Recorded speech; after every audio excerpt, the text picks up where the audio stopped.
Good evening and welcome everybody to Everything Bears, where we talk about everything Bears. First of all, I want to say thank you to Big Hen for filling in for the wedge last week while I was taking care of some family obligations. Everything's all good, but I am back. The only thing is we're stuck in here. We're locked into the big hand room. So let's get this thing started.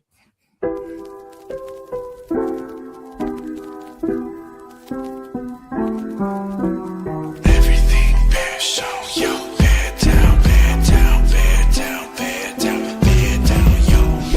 Everything bear show, bear down, bear down, bear down, bear down, bear down, yo.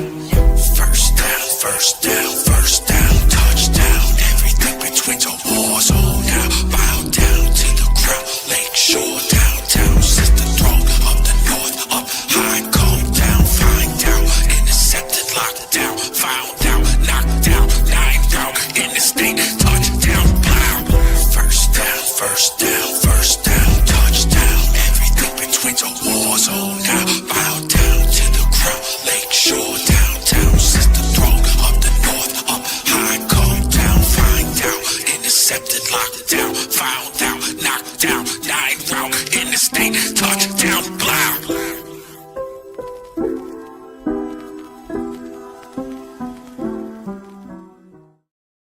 Welcome, everybody. Welcome back to the Everything Bears Show, your home for Everything Bears. And oh my, ladies and gentlemen, we hit 100 subscribers. We want to thank you all so very much for following us, showing up twice a week, and hanging out with us. We appreciate. Thank you so much. But tonight's episode, we are sitting on the eve of NFL owners meetings coming up next week.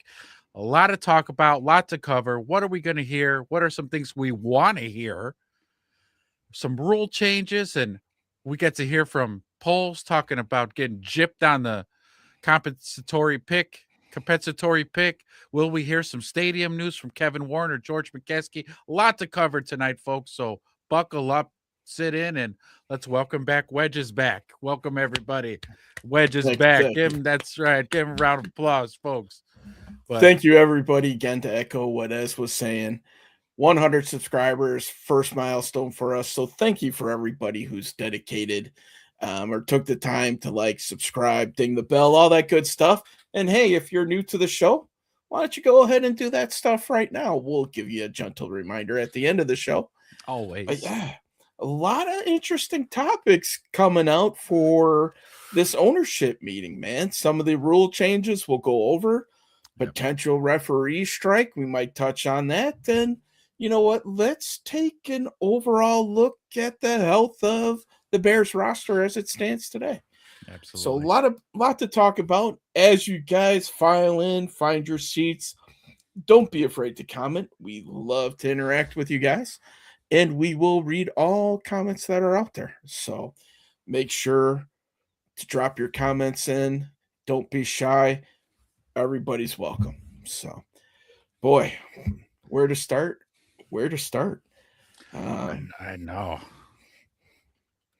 On the transaction front, little quiet, but you know what? Like you said, the owner meetings are getting ready to kick off. I think they're in Arizona this year. So going to the warmer climates for us in the Midwest here. Though in Wisconsin, man, that blizzard that we were sitting on last week, almost all that snow is gone. It's amazing. 28 inches in a weekend, and a week later, 10 days later, it's almost all gone. So be it. Such is the life of a Midwesterner in March and April. Absolutely, yeah. Just when you think, you're like, please, springtime? Nope. Snow dump. Just dump snow on you. Yeah. And then, like you said, a couple days later, warms back up. It's gone. Hallelujah. Yes. The snowblower got that one final push for the season. She made it. So hopefully we're good for another year. All right, man. Yeah. So, Let's jump into it, huh? You want to start with rules?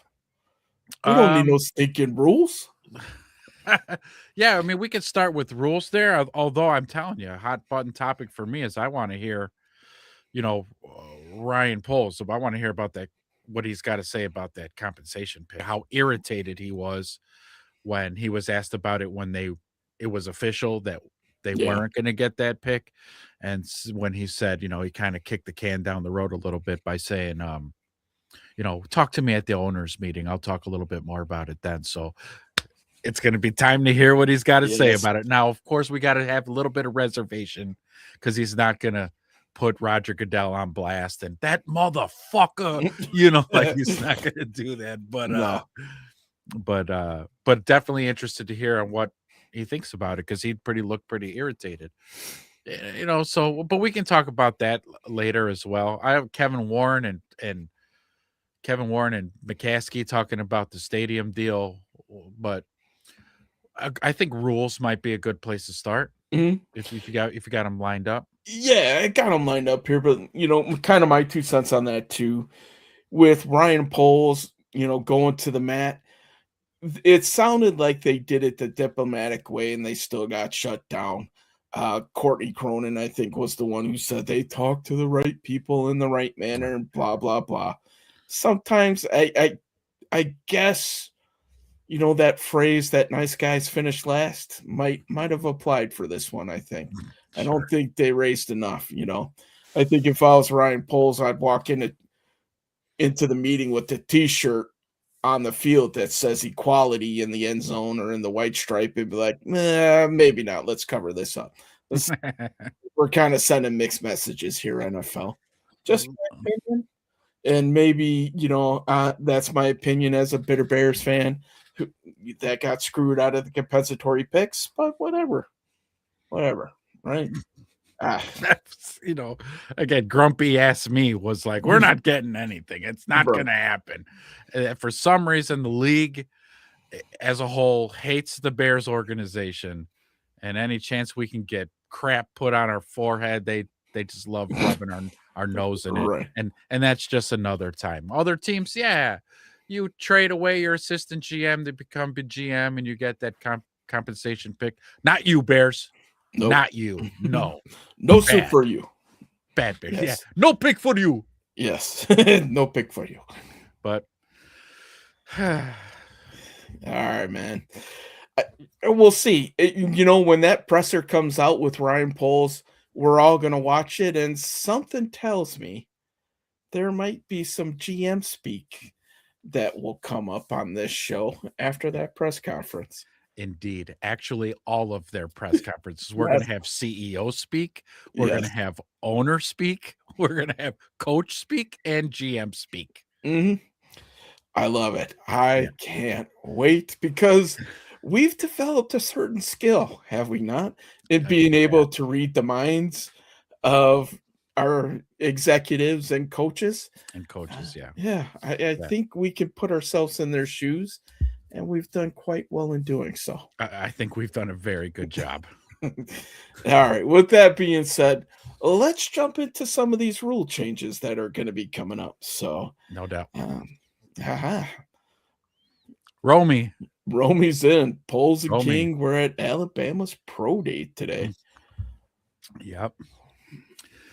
Yep. Alabama's pro day. Yeah, Not a bad buddy. place to be. Yeah. Boy, have we really mocked anybody from Alabama? So I don't know if we drafted anybody, but I do remember there you go, yeah. Proctor. Mhm. Yeah, I know from the chat, a lot of guys brought up stuff, and I do remember seeing Alabama guys watching their film during our drafts. So yeah, Yeah. Romy's Proctor. on it, bro. Romy Yeah. is on it. Him and Create. I mean, they are on it. They're like, check out this guy, check out that guy. It's been great. Mhm. So All right, so let's get into some of these rules. Let's see what the old NFL is going to be voting on, or what these GMs are going to be voting on, and owners at the actual owner meetings. So, like we said, they're all heading to Phoenix this week to vote on a couple different proposed rules here. Um, Big Mike, you know it, buddy. And just wait till we see some of these. The one rule that I did not see in here, which I gotta think is still going to be a topic that will get brought up, is the tush push. I'm guessing somebody's going to retable that. I think last year it was the Packers that brought it to the table. I wouldn't be surprised if they do it again. But let's take a look at the 5 rule changes that are supposed to be on the table. All right, first one's pretty straightforward. Allow teams to declare an onside kick attempt at any time during the game. The reason for this proposal was listed as competitive equity. As things stand, teams must be trailing at any time during the game to declare an onside kick attempt. This proposal would string a line through the line if training its opponent to allow onsides at any time. But that reads horribly. That does, doesn't it? That's really bad gobbledygook. Who the hell? Bro, run your ideas through Chat GPT before you email this out, bro. I mean, come on. So, and these guys are getting paid millions of dollars to run billion-dollar franchises. Yeah, that's a shame. That's what the shame is here. Is that, you know, you got able-bodied people like, I don't know, say you and me, who Right. could proofread that for, you know, hey, you might want to check the grammar on your run-on sentences here. Run that shit through Copilot or something, man. Come on, bro. Golly. So, initial thoughts as teams can onside kick at any time. So that's basically all I'm saying. That's what I was going to surmise here, was that basically what they're saying is now is that I think as it is, the rule stands today, you'd have to it could, right, onside kicks can only happen with 2 minutes left in the game. Fourth quarter trailing, yeah, I think fourth quarter trailing, 4 minutes maybe or something. 4 minutes, okay. Which was kind of like, I don't know, dumb, I thought, because I quite enjoyed coming out of halftime onside kick. You know what I mean? Like, those make the game exciting. So that's what this does. However, you have to declare and let them know, which is kind of BS to me a little bit. Right. You know, it takes the whole element of surprise out of the onside kick to do that if you're going to have onside kicks during a game. Yeah. So, but I think I do like the rule. Sure. Onside kick should happen at any point during the game. Shouldn't be limited to, like you said, 4 minutes left, trailing, and all these stars aligning to use an onside kick. Hopefully they change that one. Yeah. You know, this is the unfortunate byproduct of the new kickoff rule, right? At first, I hated the new kickoff rule, but after seeing the numbers and just how impactful that thing was, got to go from there. Hey, guys, I tell you what, I got to go off camera for a second because my boss's boss is calling me. So I'll take over it for a second. I'll take it from here. All right. All right, everybody. Hey, how's everybody doing tonight? Thanks for bopping in. Appreciate you. Big Mike, I'll address this. This is what we'll do here while Wedge is away.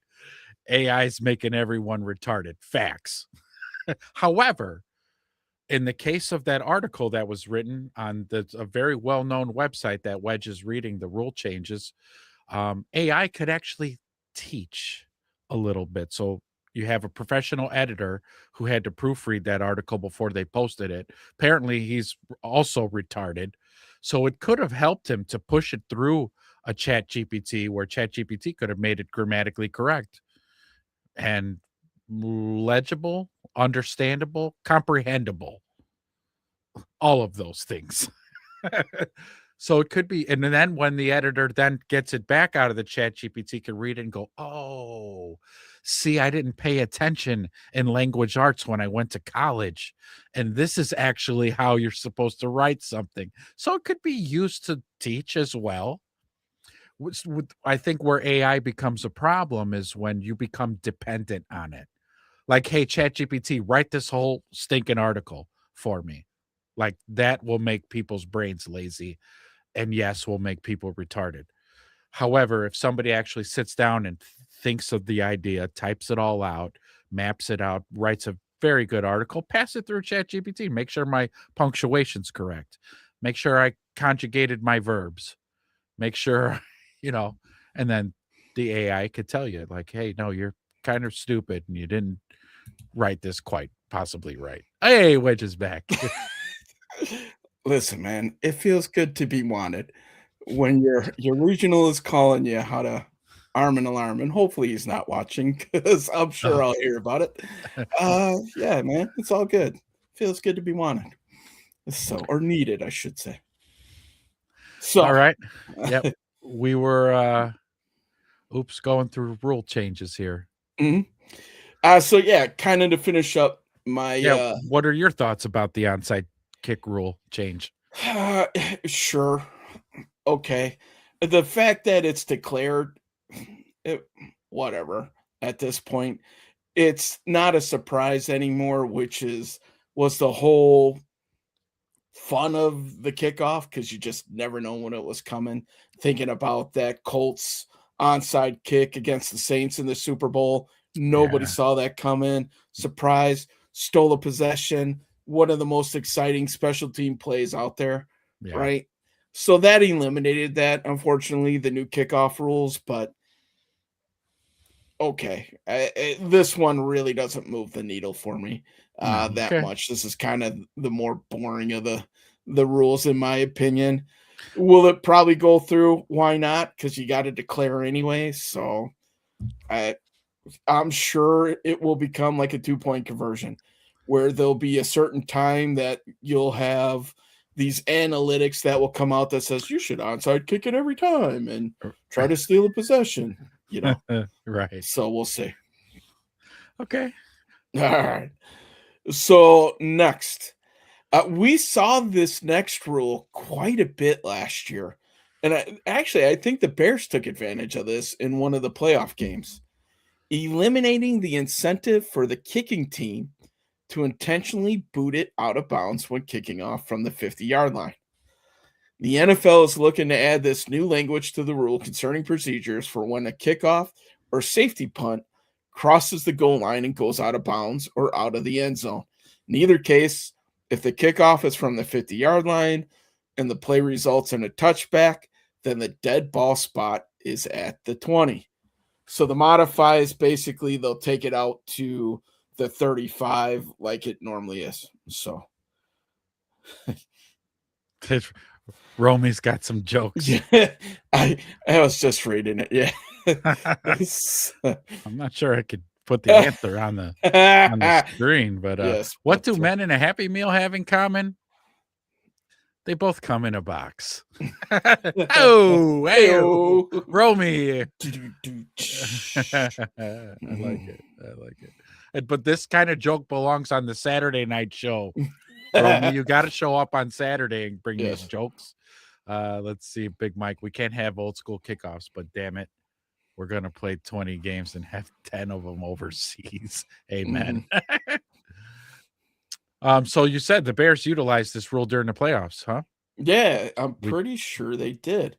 If it wasn't the Bears, it was in some high profile game.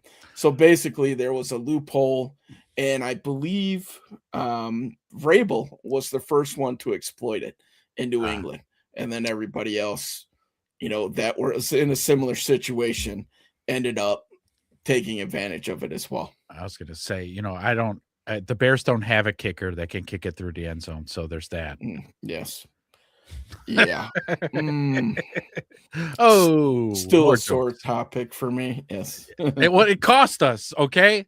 Like it literally fucked us. All Yes. right. That Minnesota game. Not that, I'm hung up on it still, but yeah. Like Fucking we idiot. needed Santos to kick the ball out of the end zone. Couldn't do it. No. Couldn't do it. All right. This one doesn't move the needle for me either. I don't, Yeah. but it could be interesting because if I mean, how many kickoffs really happen at the 50-yard line, anyways? It maybe 3 or 4 a year. Yeah, you're right. All right. So So it's not going to make that much of an impact, but Closing a loophole, I'm fine with that. Okay, you had your one season of exploiting the rule. Now it's closed. Congratulations, you found the loophole. But yeah, we're gonna close that here. yeah. So If I may too, speaking on what Big Mike brought up here too, I'm not fully, and I know we've seen it for a couple years now, the new kickoff rule. I don't love it. I have to say, I don't love it. It's not as exciting as our regular kickoff that we all know and love. mhm. It's not. It actually, there are very few returns. It's even big returns for that matter. If I had stats pulled up, I'd look it up at what the average kickoff return is these days. It ain't shit. Everybody only gets to the 25 or the 30, and that's it. And you're dropped. Yeah. So no, it didn't bring any more excitement. The standard kickoff was the best way to go. But I do understand also on the other side of that coin is player safety, because that regular kickoff is concussion city. Okay. Right. 50-yard sprints running right into each other. What possibly could go wrong? Right. All right. So How I'm okay with, and I believe I've heard Adam Hogue make a great case on this one when he said it out loud and mapped it all out. I was like, you know what? Let's just do that. Like, just fuck the kickoff entirely. How about that? Just no more kickoff at all. You start the ball at the 25, good to go. let's go, huh? As a Bears fan, though, if you think about that, Devin Hester would never have been a name that would be synonymous in the No. NFL. We'd have lost a Hall of Famer there, right? Yep. So there's times if that kickoff rule was in effect, we wouldn't have won that second Vikings game, With right? Duvernay's big return, right? Yeah. So it would be a shame if we ended up doing that, honestly. The thing is that the penalty for kicking it into the end zone and not landing in the landing zone is so severe, starting at the 40 At the 40. Yeah. with the kickers these days. And I get it, man. The NFL wants scoring, but with the kickers these days, you need 2 first downs and you're in field goal range. Yeah. Through most of the game, that's not a big deal for me. But when it comes down to the end of the game or these overtimes or whatever the case may be, you're pretty much putting these teams right into scoring position.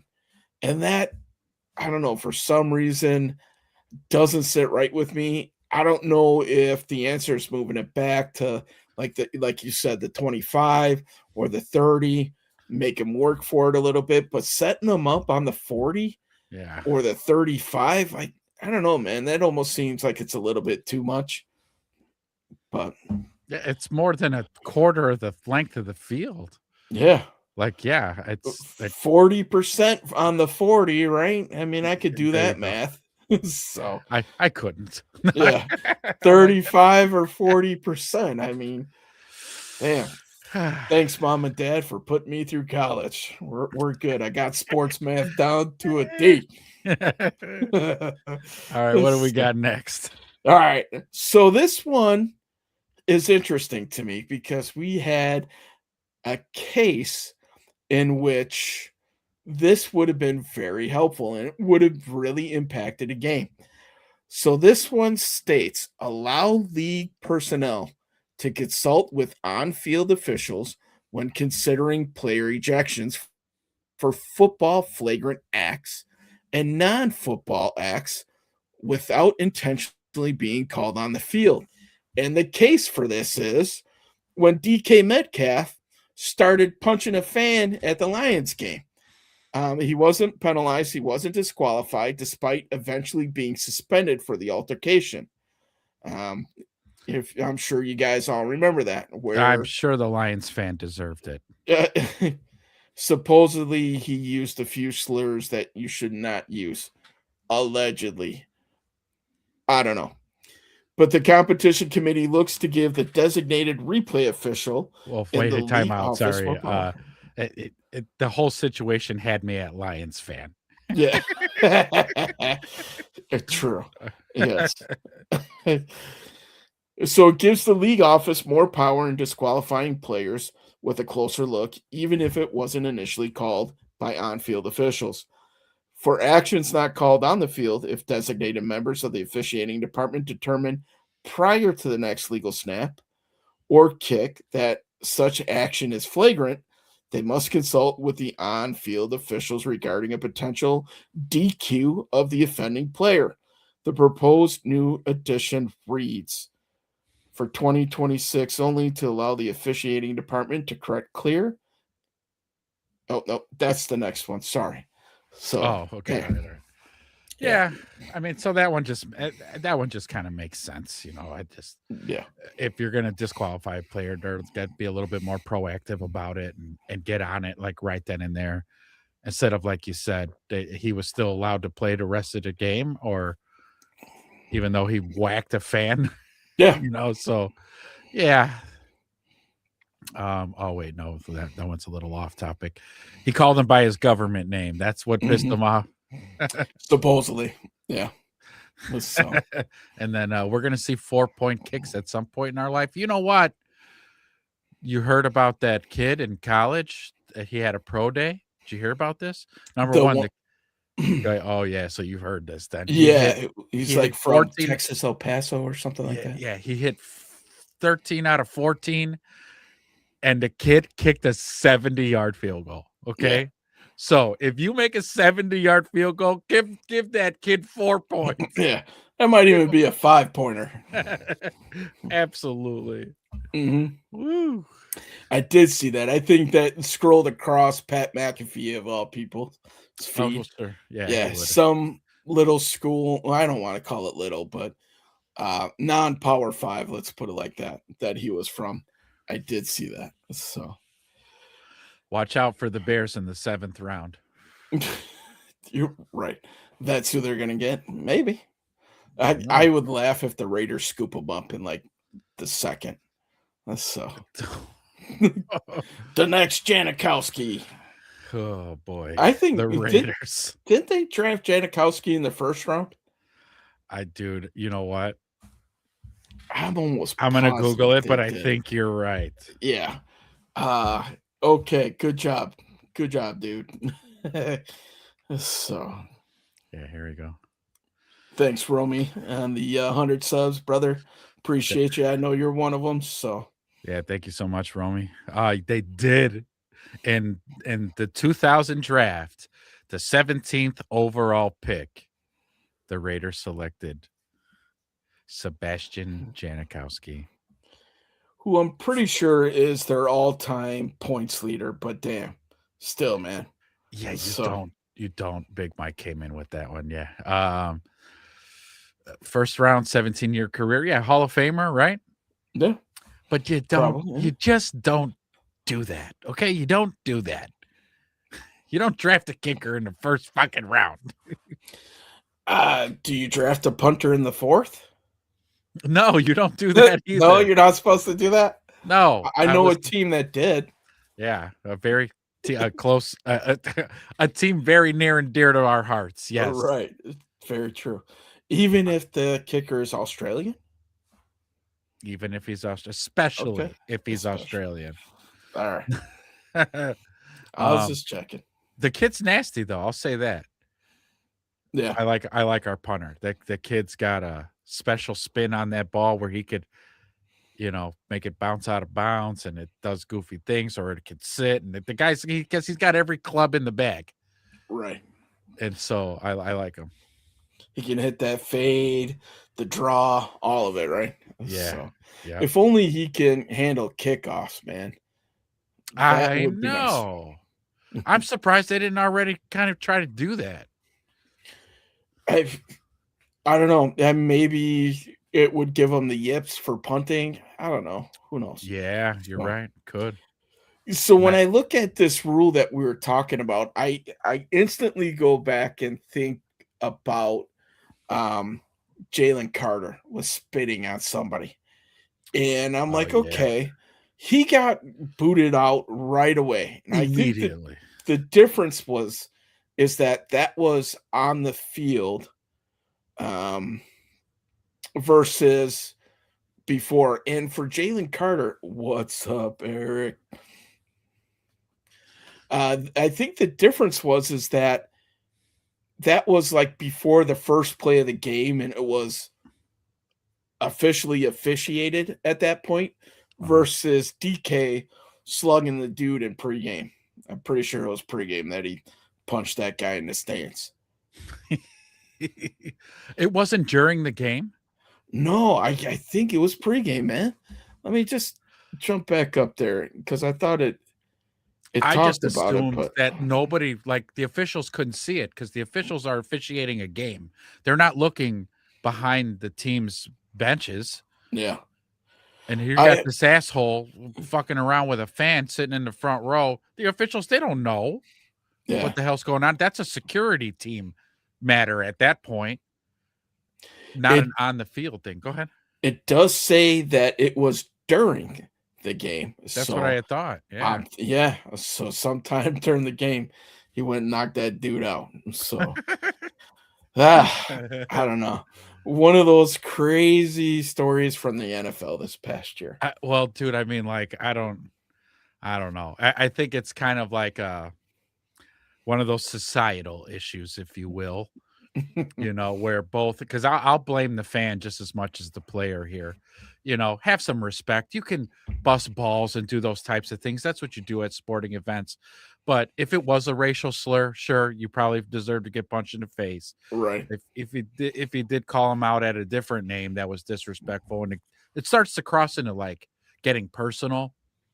Of course, the athlete should take the moral high ground. You're the multimillionaire, but if it hurts your feelings that bad, yeah, well, then maybe your words have consequences, and you can't just call a player out at anything you want because they'll come over there and turn your Punch you in the lights out. face. Yeah, exactly.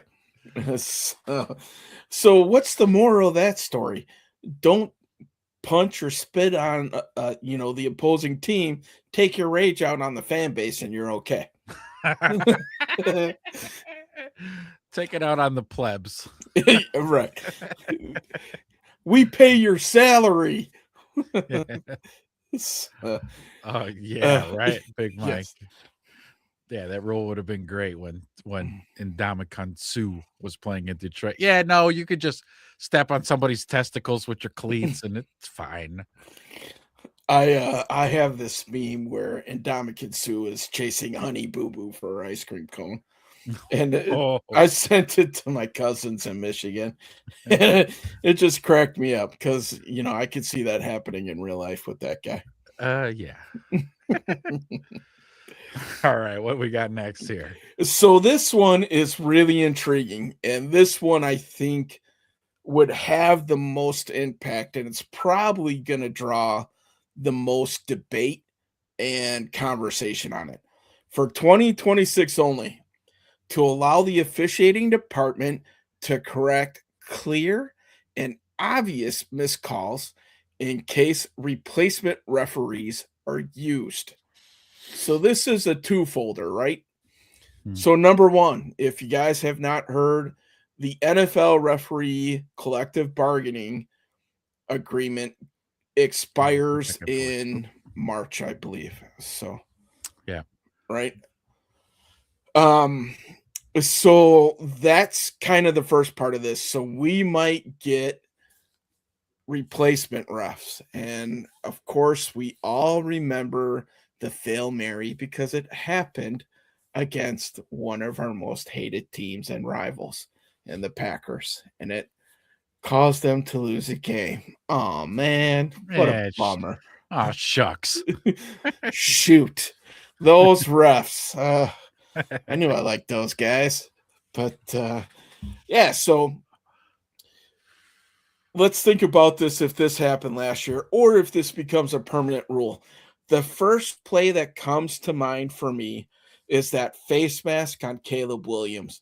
And I'd like to say it was maybe either in the Detroit game or in the game against the Packers in the playoffs. It was later on in the season where he's rolling out. He gets face masked. Yeah, it wasn't called. Yeah. So here's the debate. Do we want to open it up that you can see this on instant replay and challenge missed calls? Because I think this is where it would lead. And then Man, I don't know. This is a slippery slope, in my opinion. Like, this could get really out of hand. Next thing we know, we're going to have robot refs or AI refs, refing the games like, the balls and strike umps that they're Oh trying yeah. to incorporate. So this one is kind of scary to me. So this would be basically a tryout under the guise of replacement refs for it to become a permanent rule when the actual refs are there or going forward. Hmm. What's your opinion on this, man? Wow. You know what? I can make a case for both sides. I mean, I Sure. really can. The refs are abysmal.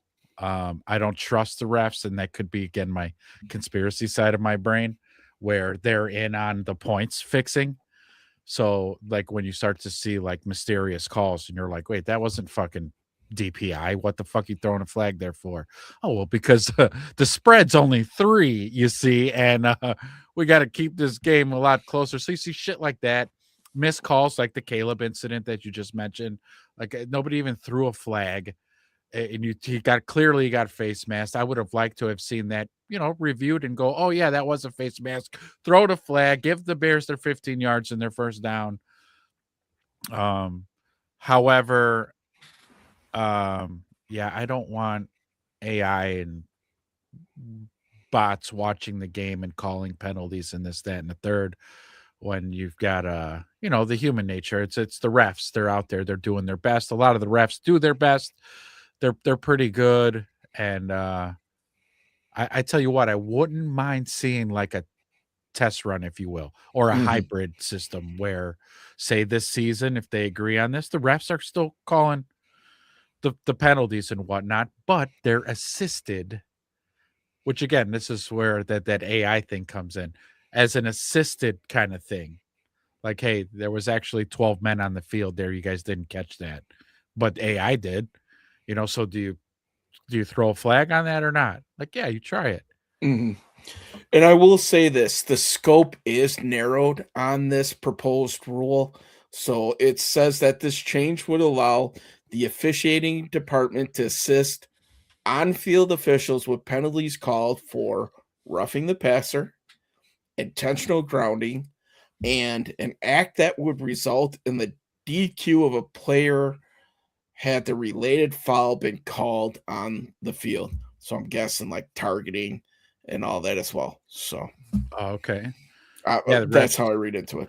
Well, so create, like I just mentioned, man, the refs are good, but I think a lot of you could probably, if the FBI investigated them, they're in on the point shaving.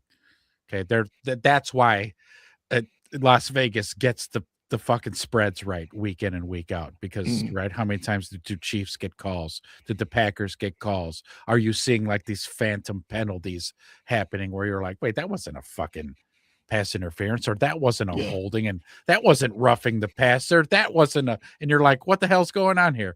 That's just me because my brain works that way. And getting paid well too. Yeah, them guys get paid pretty damn well, Eric. Let's I mean, relate it to the absolutely. Bears real quick, right? What's up, Henrock? Again, Hen thank you, Rock. buddy. Yep, road to 1 million. But congrats on getting 100. Thank you, sir. If at the end of the show, I don't know if you caught the beginning of it when the show's over. Go back to the beginning and we thanked you We in the gave you the intro. homage, brother. We did. So, reading further on this, well, before I get to that, let me finish up my point here. Uh, Oh, look at Big Michael holding number 47 defense. Brought to you by Pfizer. all right. Cha-ching! As you see virtual dollar signs rolling down the Yes. screen. They will make those transparent graphics Yes. where they'll bring up a Pfizer, or the flags that they throw will be Pfizer. No more. Blue flags. Yes, there'll be blue flags. Okay, all And right. it would just be stiff. It'd just be one stiff blue flag. Like almost like a yard dart, the old jarts. Oh god. All right. Sorry, Wedge. Didn't mean to cut you off there. Go ahead. I'm trying to make a point here, guys. Come on, man. Great comments, though, by the way. So, the play that relates to me the most is how about Booker's hit on Jordan Love? where Ooh. Jordan Love dropped his head.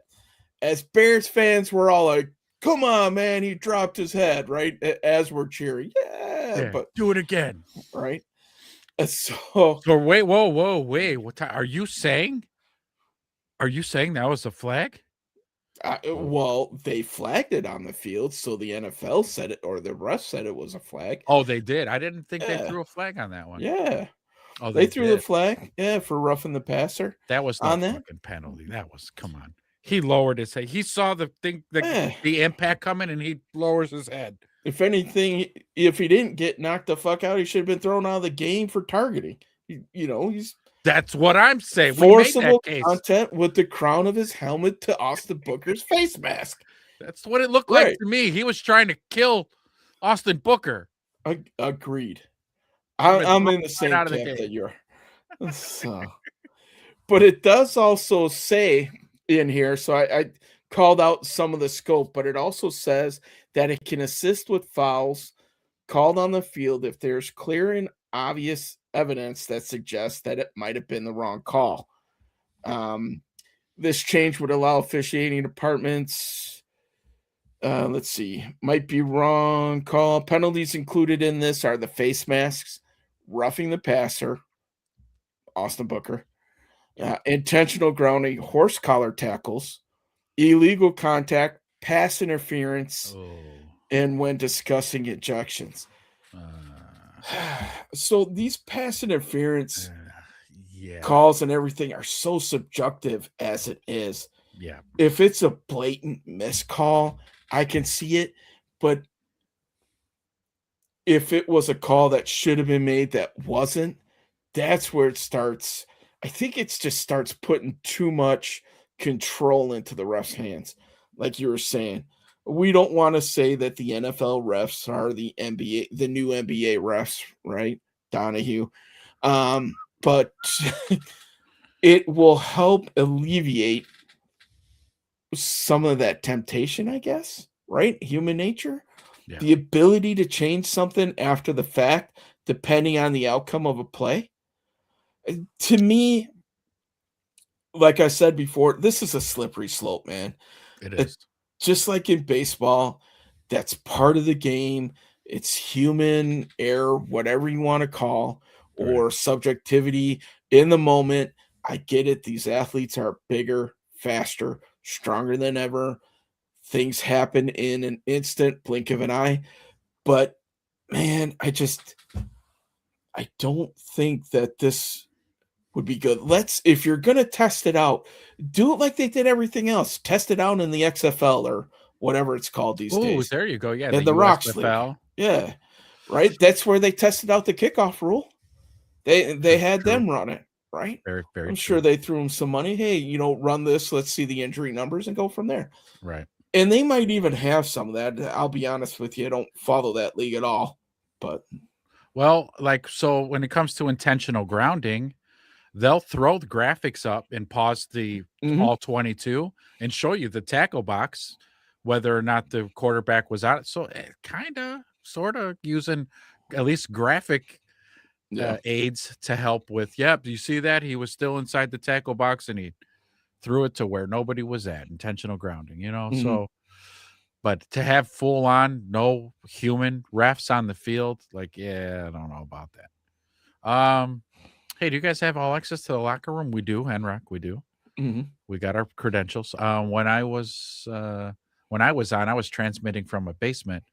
I need to get my press credentials. Yeah, I mean, well, we put your application in at Hallis. We did put them in. We said we got a new guy. They got to vet you and do the whole background check and stuff. But as soon as we get that paperwork in, allegedly somebody's got to quit. So we've been working on Courtney Cronin for you for quite a bit.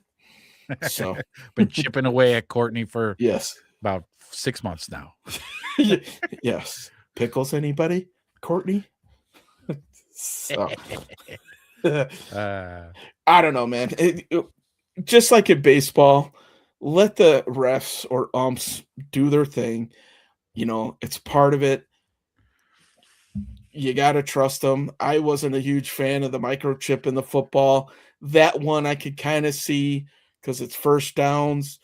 the chain gang, everything else, but that's all part of it, man. That's what we grew up with, right? Yeah. That's the true nature and how this game was. Keep some of that alive, man, right? Like, So I am a purist in that sense, because that mhm, there is some sentimental value when it comes to that. Let's preserve the game. Of course, you think since 1901, refs haven't been getting calls wrong? They have. right.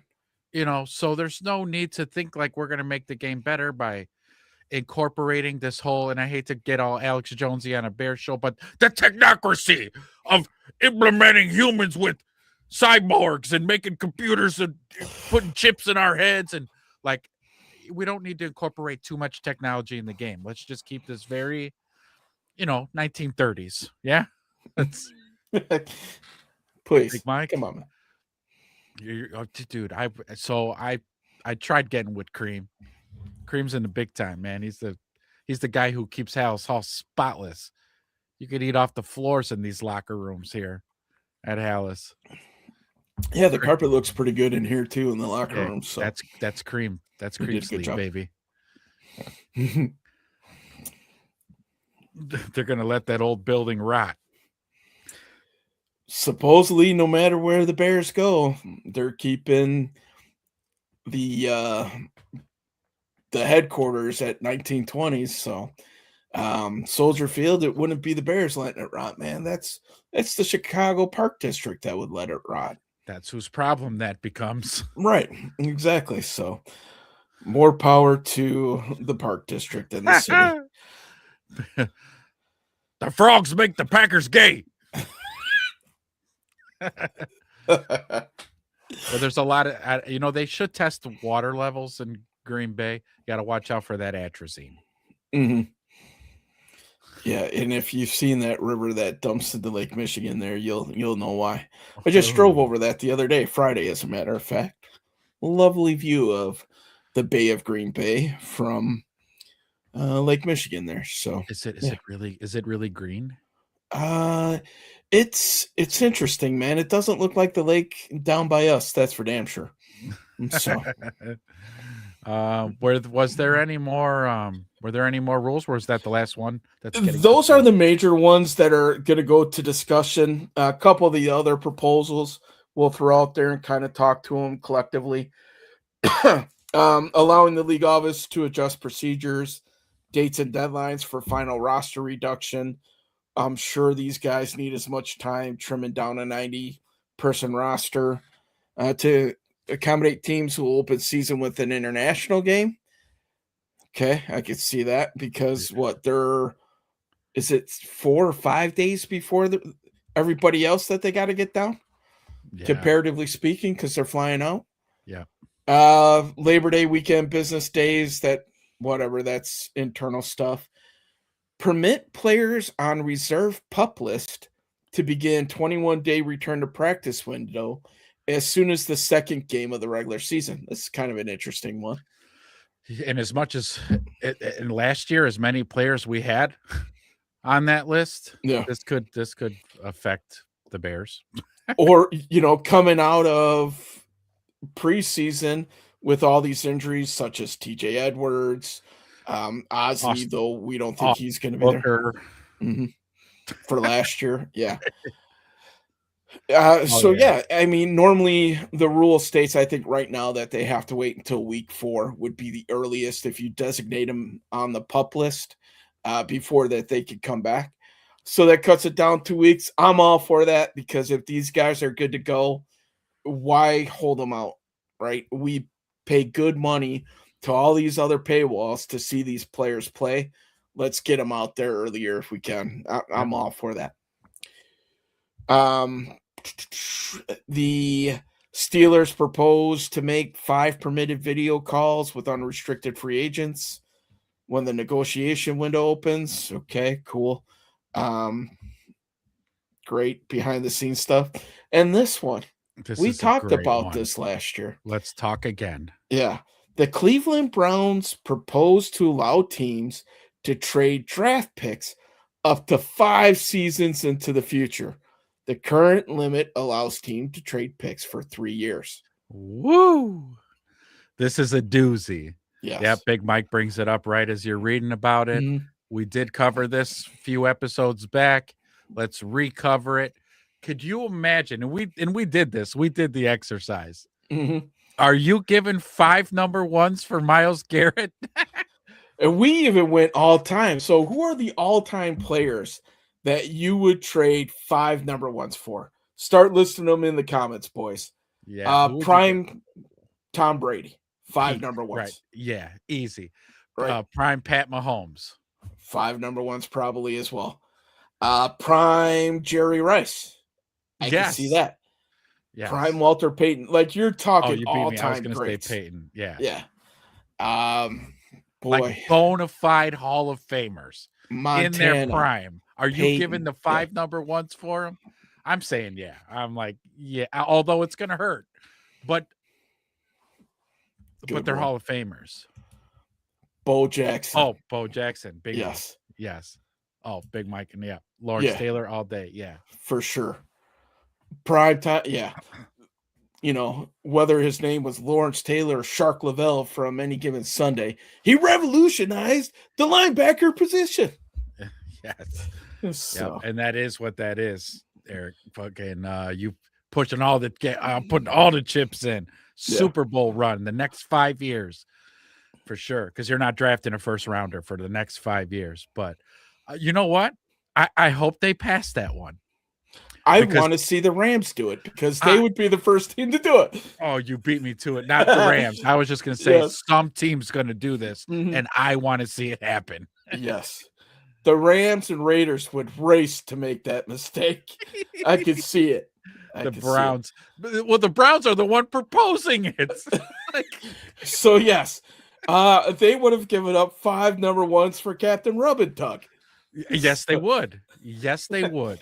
Who's coming back this year, by the way? Yes, he is. Yep. And do you think they're proposing it so that somebody will actually give 5 first-round picks for Myles Garrett? I'm sure that's somewhat in their thought process. You proposed it a few years too late. If you wanted 5 number ones for Myles Garrett, you had to do that 3 years ago. Yeah. Although the guy's still got some – he's getting up there in age, but, I mean, looking at him last year, the guy hasn't lost a step, but – the dude's still yoked and chiseled as all could be. God, the dude's a specimen, absolute specimen. No, this falls on the players. So the bargaining agreements and for the players and for player safety and everything. Now that the players have gotten it to the point where it's at, I don't see that ever going back. My opinion on this, Big Mike. If they did have more padded practices where they're hitting, I think you would see less soft tissue injuries. My opinion on that. Because it does take the body some time to get used to getting smashed into all the time. And if you don't get a whole lot of that in the preseason, by the time it's full go in the regular season, your body's just not used to it. So the injuries, I think, start creeping up. I can make a case for that all day long, but if I was a player, I would definitely not want to move on that because it's their bodies they're putting on the line. You're getting surprise retirements already, a la Drew Dahlman, right? Yeah. So, and that's with the rule changes. Made me all sad now, bringing up Dahlman, like, damn. Sorry. I'm sorry to rip that wound open already. It's a little bit too soon. It was still scabby. Yeah. Like it hadn't even fully healed yet, and you just ripped it right off. Damn, man. But that's okay. We're all right. We got Bradbury. We're fine. Mm-hmm. We'll be okay. Newman. Yes. A draftee, most likely. So. Yeah, people get hurt at practices all the time too. Yeah, we had a few players go down in pregame warm-ups. Rome, Kyler. Yeah. Yeah. No surprise on either of those, right? No. Have you heard that whole conspiracy theory? And maybe it's not conspiracy theory because there's science behind it. Of these 49 players that are getting hurt because their practice field is next to like an electrical changing station, and the electrical fields there are linked to like muscle weakness and fatigue. And that's why these 49er players are getting severe injuries, like the Achilles for Kittle, the ACL for Warner, all the Greenlaw injuries and stuff. Have you heard that at all? I have not. No. So, And I so, hang out in conspiracy circles. I haven't heard that one. so if you look it up, and if anybody on here has done any research into it or have followed the stories, the Create. short, Where you at? the short story is that a lot of people are linking these injuries to where their practice field is located. So the 49ers have actually launched a study into it to see if that could be a realistic thing and have been contemplating in moving their practice field. Well, so so there could be some basis there, because I have heard for a very long time that like neighborhoods that are located around, like for instance, my mom had a condo in Mhm. Mount Prospect I remember that with place for those sure. big ass Yeah. power lines, and I've heard that, yeah, you living that close to, I mean, you could hear them fuckers buzzing when Mhm. you're walking under them, like they're straight up hum. And like when you live in that electromagnetic field, tumors, like you said, fatigue, a muscular issue, like there were a lot of health issues that came with that. So yeah, look at the Big Mike too. Yeah. Somebody else just brought this up too. Oh, it was Eminem talking with his daughter, Yes. Yeah. saying like, "Don't wear those," because Bluetooth. Because he even said, right? Caleb said, "Oh, I wear wired ones because I don't want my brain scrambled, Mhm. like from the Bluetooth Yeah. signals." So there's something there. You know what? San Fran needs to look deeper into that. They might want to bring in an Alex Jones or somebody, or get a doctor, an independent scientists to study. Don't get your status quo, because those on, again, taking big bucks from big energy companies, they'll come and tell you, oh, there's nothing wrong with living next to a power plant. Yeah. A switching station. I mean, so what Yeah. if there's arcing energy going Yeah. across there? Just don't touch it. Three-eyed fish in the water. Just Yeah. stop it. It's the old, adage or burn for the dumb kids, right? Do you eat paint chips where you're little, or did you live under power lines, right? I mean, so that came from somewhere. It came from somewhere. Uh, No doubt. Oh man. All right. So those are some of the things they'll bring up at the owners' meetings, but how excited are you, Wedge, to actually hear? I'll give you my level of excitement after you answer. I mean, because we're gonna get doused. Okay, there's gonna be, it's like the Super Bowl again, where all the media is gonna be there, and they're talking to GMs, head coaches, owners, CEOs. Are you excited to hear from these guys about, what they're gonna tell us, or what little nit things we need to pull between the lines? right. Yeah, 100%. I mean, the fact that Jerry Jones is going to be there is going to be pretty much all the entertainment that we're going to need. He has the capacity to just say some of the stupidest shit that I can't wait to hear. He's going to be the running joke. I'm also kind of interested to see how much stadium talk gets thrown out there for the Bears. Yes. How much of a rampage polls goes on, like we talked about before. Yep. Let's see it, man. I can't wait. And then in this time of year, when there's really not a whole lot going on, let's Yeah. bring it on, man. Any little bit of content we could get, let's go, bring it on. Seriously, yeah, I'm gonna be a bit of like a, oh God, what did Ben Johnson say?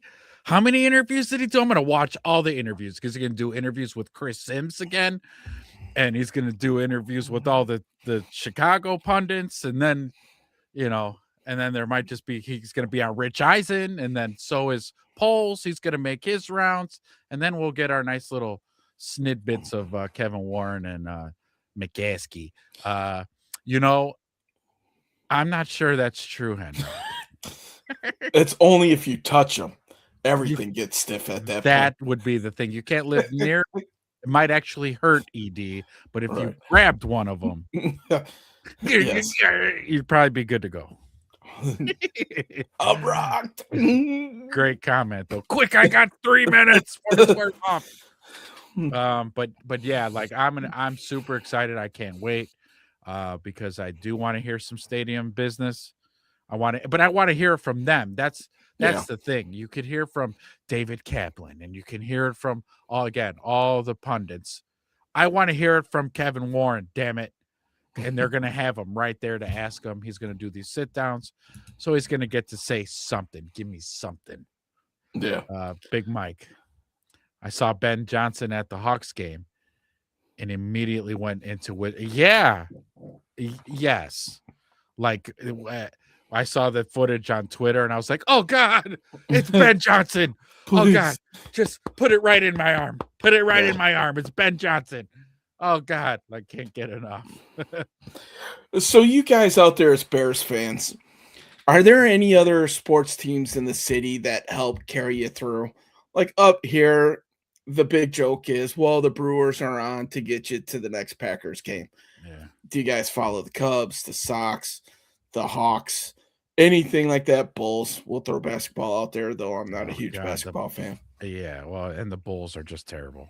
Yeah. That baseball starts tomorrow? Yeah, opening day is depending on the team in the next few days here. So PCA signed the extension. He's supposed to be here with the Cubs through 2031, which Caleb Williams commented on. So yeah. At this point, man, we got to find the tidbits to hang on until September. Oh, so far away. I know, dude. But it's almost like it kicks off. Like this is going to be a real slow spot because after the draft, I mean, rookies show up to Hallis. Mm-hmm. They got to start their regimen. And what I've been hearing, actually, because again, who did I hear? Oh, yeah, Dion Miller. Caleb is like, oh, he's at Hallis Hall. This kid's at Hallis. It's off season. He could be in France. He could be in wherever. Now he works out in Florida. He's got his house in Los Angeles. Mm-hmm. But all these signings that happen, he goes to Hallis. He's at Hallis. So okay. The safety was doing an interview. Kobe. He was interviewed outside of his formal press conference at Hallis. He was interviewed and he had said that, yeah, the second that the trade was done, the very first phone call he got was from Caleb. Man, that just makes my heart happy right there, man. Yeah. As it should be, right? Caleb, for sure, in this offseason, has established him as the alpha leader on this team, I believe. Yeah. And that's how it should be with your QB, right? QB needs to set the tone. And that was something I was worried about with Caleb. I wasn't sure if he could be the dude that way. Like his play, he could be the dude.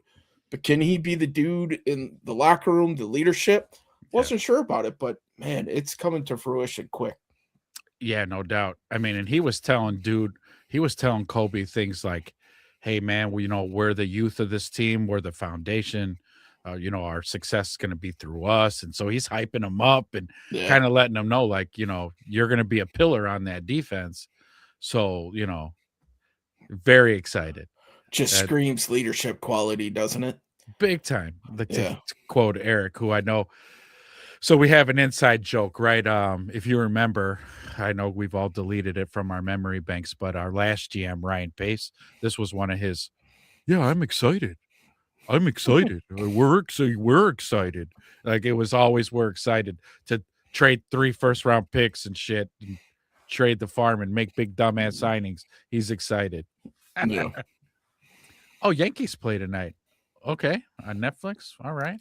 Wow, shocker behind a paywall, huh? That's weird. It's getting out of control. Yeah. And then yes, needs to be. He's referring to what the quarterback being the leader, the ambassador, if you will. So yeah, very good stuff. But I want to hear from George McCaskey and Kevin Warren on this damn stadium thing. Mhm. You know, I think I'm blaming baseball for this whole paywall thing. I think they were the first ones to really, ambassador that behind the MLB network and their different team networks and stuff. yeah, So fuck you, baseball. yeah. Fuck you. Fuck baseball. Mhm. They're gonna lock out next year anyway, and unfortunately, I don't know how baseball will make it back from another lockout. To be honest with you. I don't know how baseball's so profitable. And nobody in America likes baseball anymore. Okay, let's just get to the. Japan loves baseball. South America loves baseball. That's about it. Okay, Mhm. America has lost its faith in baseball. A lot of people have dumped that sport, just like a lot of Americans kind of dumped the NFL too. Yeah. They really have because of I don't know, social justice issues and all that other stuff. Really chased a lot of people away. Not me. I love football. Yeah. You The could. Shield is still out of all the major brands, the Shield is still head and shoulders above all those It by is. far.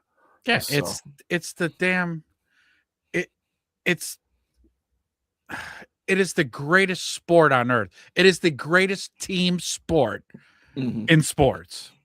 Period. 11 guys acting as one. Like it's beautiful. It's violent. It's it's a beautiful sport. Men in Yeah. tights tackling each other. Huh? Mhm. Ah, oh, oh, oh, oh, oh. For me, hockey is second with that for those exact reasons. It's violent, it's fast, and it's continuous. I Yeah. think in terms of continuous play, hockey actually beats football that way. And if you go to a game and watch hockey, you see all five players moving as one, and it's a beautiful thing. It's a lot different than when you watch it on the TV. You can see it a little bit, but when you watch it live, man, that's why I love hockey. Hockey is my second sport. I want to see somebody losing, spitting chiclets in the corner. That's So cool to me. yeah, so hockey's a fun sport. Mhm. Eric, everybody forgets Dominicans. Let's see. You have to pay to Ugh. watch the Hawks and the Bulls. Fuck that. I Mhm. watch the Bears on an antenna, hitting the side of the bang, bang. Come on, get the Get the chasing aluminum foil. put them on these damn bunny ears. Get over here, kids. Stand right next to the TV. Half step to the left. Perfect. Don't move for But 2 hours. where's baseball getting all this money to give these? I mean, baseball players have enormous contracts. Well, that's one of the reasons why they're going to lock out. Not that I want to take a huge baseball tangent, but let's do it. Yeah, we're Right? here. Yeah. So the reason why they're going to lock out is they want to put a salary structure in there like the NFL has, where you have a salary cap and a minimum spend. So you can't have these mega teams like the Dodgers who have four players making $2 billion, where you have the Pittsburgh Pirates where Shohei Otani's contract is more than their whole freaking team, Yeah. right? And the Dodgers, it will stop people from trying to buy World Series. And you know what? If you have the money, do it. I guess the Yankees, the Dodgers, the Cubs are in there. They have an They're in there. unlimited payroll, though Ricketts is a little tight on his wallet. But so you literally could go buy yourself a World Series. And is that good for baseball? Would it be good for the NFL if these big market teams could spend whatever they want and get all the best free agents and sign these mid-level players to huge contracts to keep them from going to help other teams? That No. model just doesn't work for me. Yeah, no, I like salary caps because it keeps everything on the level. Yeah. You know, everybody here's what you get to spend, build a team on that, make it happen. So then it's like a game within a game. Mhm. You know There's what I mean? strategery with it, right? There's strategery, hey. Yes. And invented a So word on the show. that's right. So there can't be no polls playing possum for next year. I see you, polls. You ain't getting by everything Bears. We see you. We know what you're doing. Yeah, I'm surprised nobody brought that up because somebody was talking about that the other day. I heard on the radio. So they were talking about, you heard what's his face say, Shefty said, "Oh, the Bears are broke." It's like, no, we're not broke. No team in the NFL is ever broke. Right. Okay, if you're tight on cap space, these guys can work miracles, restructure contracts, extensions. They can work the contracts around and then make more money out of thin air, if you will. But nobody brought up the fact, because we haven't done it. Yeah. Nobody brought up the thing that we brought up. Like, yeah, no, they didn't do it because they don't want to keep the fucking guys. Okay. Mhm. Like, let Montez Sweat suck again this year. Or I shouldn't say suck. Let him be not worth the money he's getting paid again. And he's gone. Yeah. Okay. Just like Tremaine was gone. Get out of here, Tremaine. Save us some money. You're out of TJ here. Edwards this year too. Could happen to TJ. Mhm. Well, who's the other one? Dio Adengbo. You're another one. You're out of here. Nobody's gonna be that dumb to take on even a motivated Dio, unfortunately. No. Yeah. That's all. Was all word. All this. This is a motivated Dio. Mm-hmm. Big Mike saying, I like what the Dodgers are doing. They have fans in the stands, great sponsorship, great marketing, and they pay their players. And violence aplenty outside the stadium. Yes, and inside for the most case. Wear a mouthpiece to the ball game. Dodger mouthpieces. Pre-molded. Yeah. Good times. Good times. Okay, so talked about the stadium, listening to the CEO and the owner.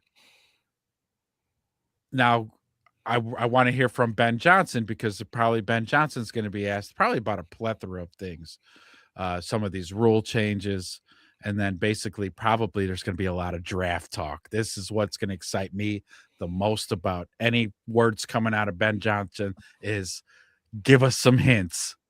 Give us some hints of what we're doing in this draft. Yeah. Yes. Give us little nuggets.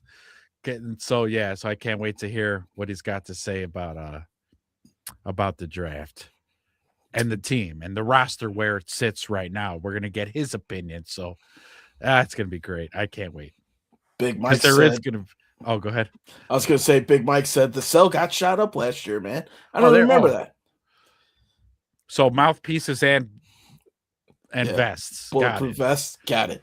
Body armor. Hey, check. where you going, honey? You going to a Dodgers game? Uh-huh. Yep. Yep. Going to a Dodgers game. Hold on. Can you put in my back plate for me? I start putting the plates in. Yeah. Going Do to the I need Dodgers to take game. 3 or 4 clips today, honey? I don't know. It's a full moon. You might want to take 6. The full moon. You know what? I'll take 2 with me today. I'll take 2 guns with me. Yeah, it feels like a 2-gun type of day. Golly. Man, but yeah, so Ben Johnson. Can't wait to hear from him. Can't hear to see what, because we haven't heard from him like since the end of the season. Yeah. We haven't heard from him. Because right when they did the end of the season presser, but then there was all these free agent moves.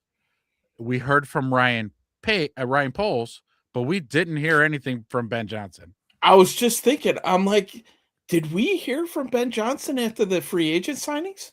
No. Okay. Because he's in his dungeon. So let's get into Ben Johnson's head a little bit, right? We got the time.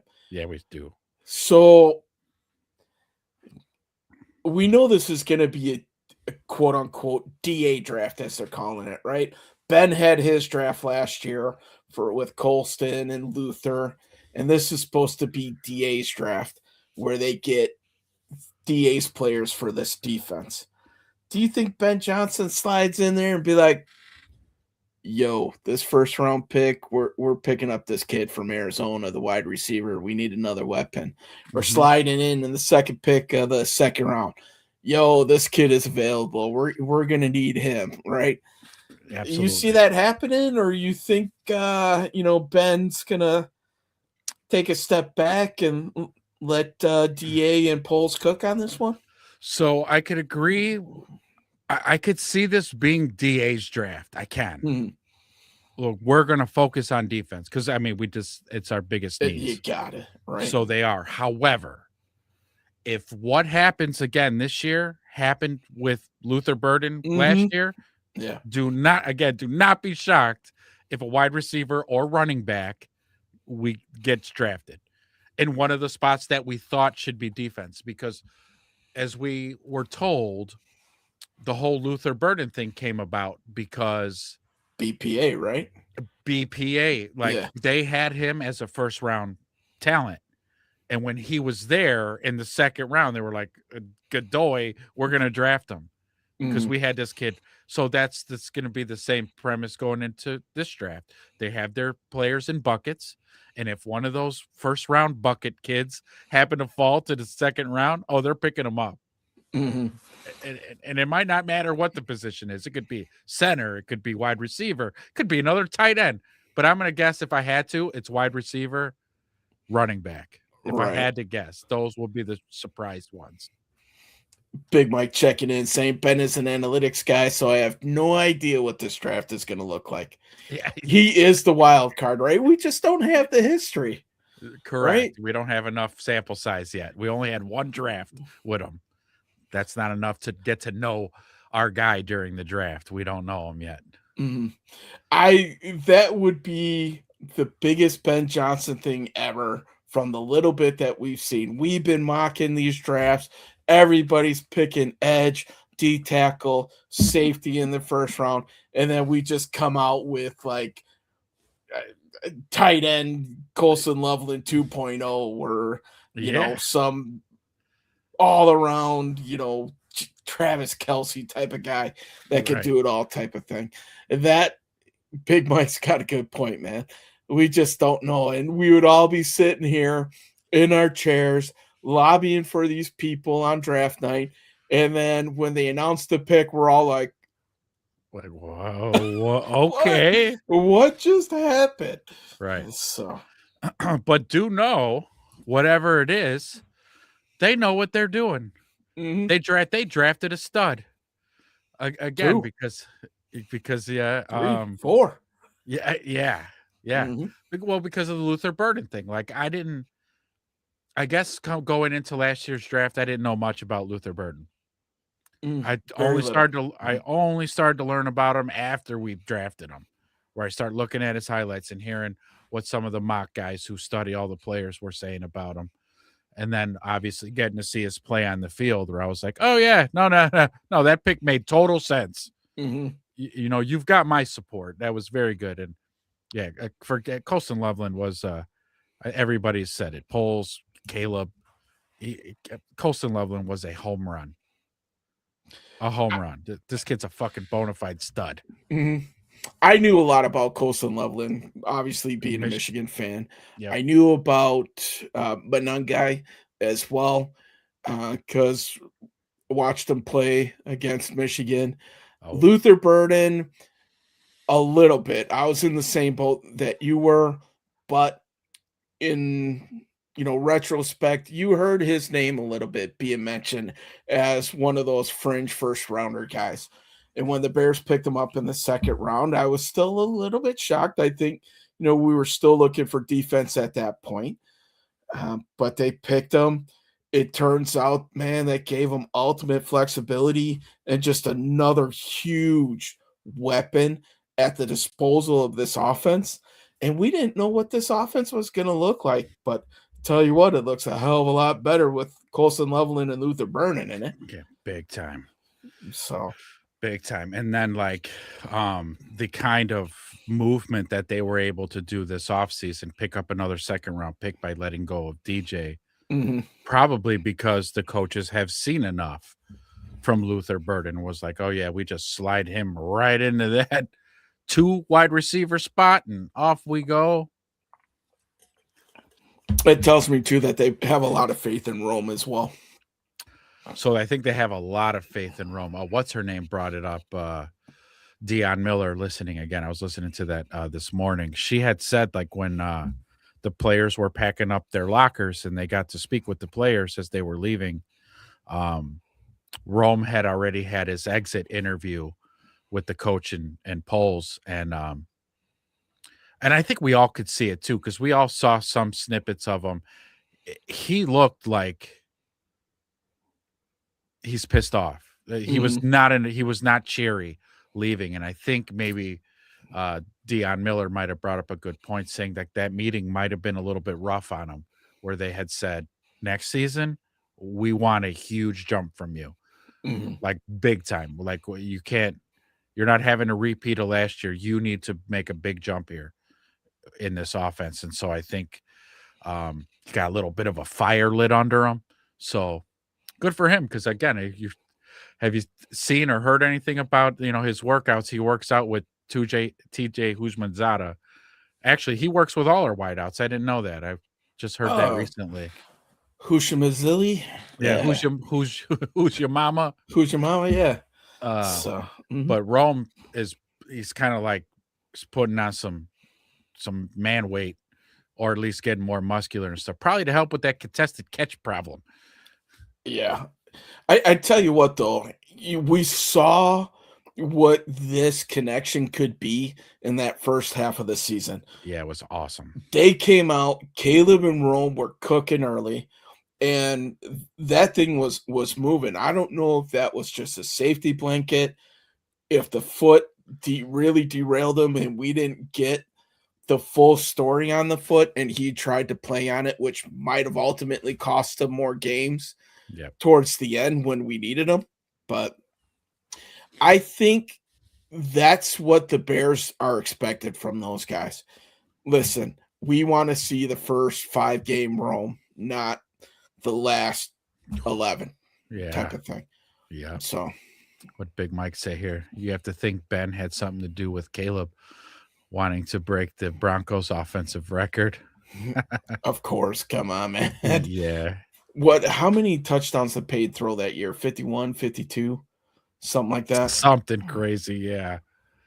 I have not seen this video yet. Stevenson put out a video today. Old Tyreek? He better be putting out some videos. He's this is a contract year for him. It's a prove it year for old boy here. Big prove it year. And he's got a lot of talent nipping at his heels on this roster. He's going to have Terrell Smith. If God forbid we draft somebody. Saw Frazier. Saw Frazier. You still got Kyler. You got Jalen Johnson. Yeah, there's still people there. I do think they'll end up getting corner. The free agent that they signed from Buffalo. Oh, yeah. I don't think he plays the outside as much. But this, I'm going to be curious to see what they do with that DB room and see if anybody who's on the roster is going to show in preseason at the safety spot, whether they draft a safety or not. Are one of these guys, because I can't imagine that the plan is rolling into next year's season with, you all right there, bro? Yeah. Okay, good. I can't imagine that they roll into next year's season with Kobe, Elijah Hicks, and the kid from Buffalo as their 3 safety options. There's no way. Yeah. Even if they draft a guy, I still think that there's going to be one of those guys that they will hybrid over, whether it's Kyler Gordon or Stevenson. He's got the body type for it. I can see Stevenson being a fairly good box safety. He's kind of got that bigger build. He does. I don't know. I do like him too. I will say I am a fan of Tyreek Stevenson, only because, will he get some DPIs for sure? But he's sticky. Like he's handsy, he's physical and on press. He's great in man, and what I like about his game most is he tackles running backs. Yeah. And he's a good tackler. So he'll come up, be physical. He'll hit a running back now. Not like Jalen. Jalen's real skittish when he's got to come up and run and tackle a running back, but not Tyreek. Yeah, Jalen kind of throws the chicken wing in there. Yeah. Yeah. Or some Olay type shit. So Tyreek said you're looking at a future millionaire. I hope so. Show us on the grass, Tyreek. Show us Yeah, on the grass. I mean, I look at Jaquan Brisker, man. He's a multimillionaire. 1 year for $5 million. That is That's multi, multi. I guess. That is multi. It is Yeah, Nashawn Wright, 1 year, $5.5 million. 5.5. Whew, killing it. I can't believe it. It makes you sit back and think, wow, did we really overvalue these guys as Bear fans? And I think we did. as yeah, because the rest of the league just told us that they're not as good as we thought they were. They ain't who we thought they were. Right. We had Bears orange colored glasses on. Yeah. Like I was shocked. I thought Nashawn Wright was going to sign 2-3 years for 25 to 30 million Yeah. based off of that. But everybody, tape don't lie, as they say. They all saw those last 4 games, and he probably lost himself millions upon millions of dollars. Well, he did have weakness in his game. You pointed it out a few times during the season. Mhm. He doesn't turn his hips good. Yeah. And Any when crosser? yeah, and we saw it, right? We saw it on the field a lot where he was getting toasted on that type of stuff. And other teams saw that. Mhm. And we're like, although the guy was a turnover machine, a lot of interceptions, a lot of caused fumbles, recovered fumbles. The guy was always around the ball, which is great. $5.5 million a year. Mhm. So, If he goes out and duplicates that next year, yeah, you got to think that's when the team will drop the bag for him. yeah, And who knows? If he knows that's the weakness in his game, then he can try to fix that. Mhm. Is that fixable at this point in time? He's a big, lanky, rangy type of guy. yeah. I don't know. He could. He might be able to work on dropping his hips a little bit and a technique. He could work on it. Will it help? Well, I'll be rooting him on, though. I'll be cheering For him. sure, for sure. Brisker too, right? Oh, him too, yeah. What would really, disappoint me with Brisker if he goes out and knocks himself out in like week 1 or 2. Yeah. For the kid's sake, man, I hope he stays healthy. He finally strung together 17 games last year. And if the Pittsburgh Steelers get the Jaquan Brisker of the Rams game, they just signed a stud for super cheap that, hopefully they can bring back. Yeah, if he could play like he'll be an all pro. Right. If he could play a whole season the way he played that Rams game, he would be an all pro. Unfortunately, Brisk, I hate to be the realist here, because I'm Yeah. normally the optimist. That field might have put some of these other guys on the same level as you in terms of speed. Just throwing that out there. So Keeping it real, man. just keeping it a buck just- around here. That's how we do it on Everything Bears. We keep it a Billy Buck Bean. Mm-hmm. And don't get me wrong, if we, get on a hype train early, we're going to ride that. Go back and watch the early shows. There were 2 guys I know that were pumping up the Caleb Williams hype train. We were in the engine with those little conductor hats on, tooting the horn. Boo, boo. Let's go.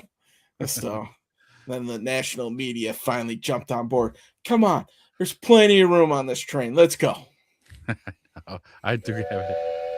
Yes. Get another one. Hype train. Hype train. Yes. Yeah. So, yeah, the roster's going to be interesting, man. I mean, I have a feeling that it's going to change quite a bit. There's got to be a few moves up their sleeve that they're planning on shifting players around. Going from there, there's got to be a few things based off of where the roster is sitting right now. You got to think that they have a couple of ideas to fill some holes with the guys on the roster right now. And the draft will, see if you can fill certain holes. I don't think you're going to be able to fill them all, though. We'll see. So that's always a thing, right? That always seems to be kind of a theme. You're not going to fill all the holes in one off season. And we seem to find we're back there again. Yeah. Boy, it seemed like that was a quickly developing thing where you're like, okay, we're a pass rusher away, and then all of a sudden you start digging into it, and you're like, we're more than a pass rusher away. You forget about the free agents, you forget about the trades, the people that might retire, a la Dolman, right? And then all of a sudden those holes become glaring, and the free agents don't come back that you thought were going to come back, and then all of a sudden you're like, oh, wow, we have a lot of holes. Imagine that secondary if we had Colby and Kevin Byard back there. Holy cow. I mean, we'd be stoked right now, but Yeah. it just wasn't in the cards. Yep. Yeah, this is a fact statement here. Mhm. Definitely said that all season long. I think we all felt that way. If we could just have, please, can we just have a defense that's mid? Just a mid defense, and we'll be in great shape. Yeah, didn't need a top 10, but a top 16 would have been nice, even if we were 16. And so Yep. the turnovers really covered up a lot of blemishes on this defense. Like, big time. I mean, without those turnovers, it'd be like when you take the beer goggles off, like Coyote Ugly, Like, yes. oh, God. Why am I stuck? I need to start chewing my arm off. Where are my pants? I need to go. I need to get out of here. Where's the nearest window? Well, we got like 30 minutes left in the show. 9 of you, 12 of you popping in and out. Do you guys want to just crank out a fast basic draft? 30-minute draft. I mean, we're talking speed fast draft. Speed draft. Okay. We could do that, man. Oh man, I closed that tab though. Give me a second. Thinking we weren't going to do it. Yeah. I mean, 30 minutes. I think we could pick 7 picks. We won't overthink it. We just want to see how the draft falls. Yeah. Well, let's. I'm going to use a little bit different site this time with a little bit different board. How do you like that? Yeah, I think that's great. Because then we might see a little bit of a shakeup. Yeah. In how the draft falls. Yeah, let's that's do a good it. idea. All right. Well, it just so happens I'm up and running already. So, nice. With that, you guys in the chat, put your GM hats on. Mm-hmm. All right, but you got to be quick on the comments as we get to our picks. You pound your table for your guy. We'll see who's there. We'll see who's available, and let's just do like the obvious things. Yes. So Big Mike says we haven't drafted Peter Woods yet. Well, we just might in this scenario. So let's go. Let's select the Bears. I got 7-round draft. Normal speed. Let's go. We're going to use Pro Football Sports Network player listing. Okay. And here we go. All right. So, and we're off and running. First pick is at 25. Yeah.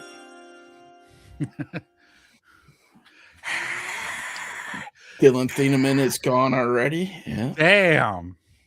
Yeah, he went early in this one, man. Almost top 10 pick. Wow. And that's our safety, right? Yes, for Morgan. Mm-hmm. Uh-oh, we're being offered a little something. Oh, to move back a little bit. Let's see who's on the board before we do that. Dude, we could a second. Oh, there goes Woods right there. Yeah, Woods is right there. McDonald's right there. Let's what about the 2027 second though? Oh, that's next year's second. No, get the hell out of here, Kansas City. You come heavy or you don't come at all. And we'd have to give up pick 129. Get tripping. The fuck out of here. No, I don't want to trade that far back. Can't go back to 46 now. Get off my screen. Yeah, get out of here. What about Caleb Banks, Big Mike's guy?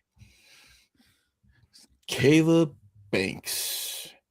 Is he gone? Somebody picked him up. Caleb Downs. Bailey. Caleb. I don't see him gone. No, huh?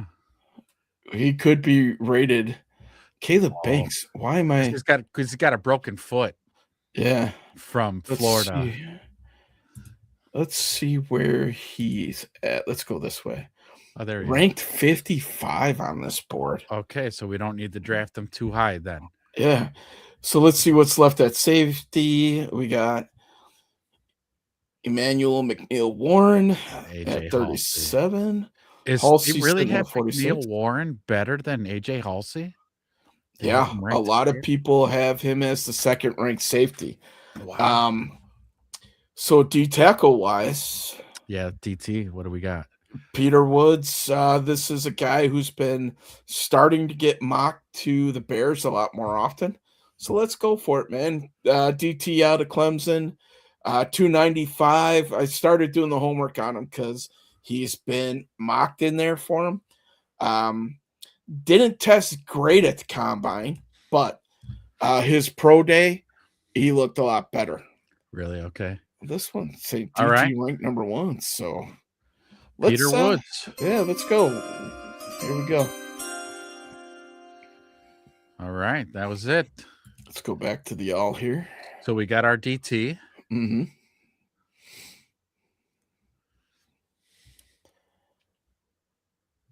Next pick is at 57. Zion Young just went at 40. Damn it. Warren just went. We got a big D tackle sitting here. AJ Halsey. Let's see if he holds out for us. Come on, AJ Halsey. Stay there, baby. You bitch, Lions. Fuck. All right. So. Oh, God. Right before our pick. Mhm. Sure, asses. We got Traydon Stukes there, who is getting a lot of buzz for a safety. He's been mocked to the Bears quite a bit. Done the homework on him. So he's sitting there. Chris Brazel. Let's see if this would be a Ben Johnson surprise pick here. 6'5", 200 pounds. Ooh. Yeah. We'd have like the Twin Towers roaming this guy. Instincts, he's blue chip, agility, he's elite, explosiveness, elite, long speed, elite. Testing and comps ran a 4.37. Ooh. Small hands though. So it's possible. It could be a thing. What do we have at edge? Defense, edge. Mason Thomas, DDS is sitting there at DDS 96. is there. Yeah. Who we could probably pick up in the next round, or maybe a Derek Moore. Okay. So you think DDS will be there next round? Possibly. Okay. I think if the Bears are sitting here, I would say Stukes is probably one of their guys, or Genesis Smith. I think it'd be one of these two that the Bears would be looking at. Just out of curiosity, what linebackers are still there? Trotter, Galladay. So Trotter's there. Oh man. Yeah. Safety. Big Mike saying small hands don't work when Caleb's throwing piss missiles. Sure don't. Yeah. They sure don't. So I would say, we're looking at either Stukes or Smith. Who would you like better? I do like Genesis Smith, man. All right, so give me the old sounder. He's now a Chicago Bear. We're back on the clock. So let's see. Picks. Why do they want 129 as well? I don't know. They ain't getting it. Like, if this was a legit thing, this would tempt me. A second for next year, because next year's draft is supposed to be a lot better than this year. All right, so far we got Woods, we got our safety. Let's go back to edge. Let's see what we have. Next picks are 60 and 89. I think we can get an edge here. So this is where let's take a look at some of these receivers, huh? Oh, I was gonna say. I thought you were gonna go running back. Yeah, we could. Let's look at them both. Mike Washington from Arkansas. Supposed to be a burner.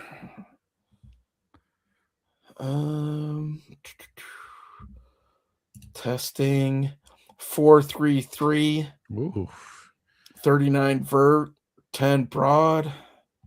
6'1", 223, running a 4.33. Yeah. Ooh. Senior Bowl.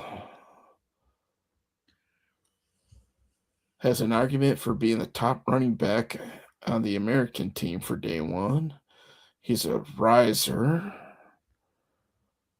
He was one of the best backs at the Senior Bowl. What do we got wide receiver wise? So we just looked at Brazil. Antonio Williams, 5'11", 190. Not thinking so. No. Ted Hurst, 6'3", 185. It's like a freaking stick running down the field. Yeah. Size, traits. Let's look at centers. Say, yeah, here we go. Still got quite a few in here. Slaughter's still there. Slaughter's there. He's ranked a lot lower than this one here, so let's go back to edge. Got Mason Thomas, got DDS. Mason Thomas. Let me. We did maybe one of the early ones, 6'2", 249.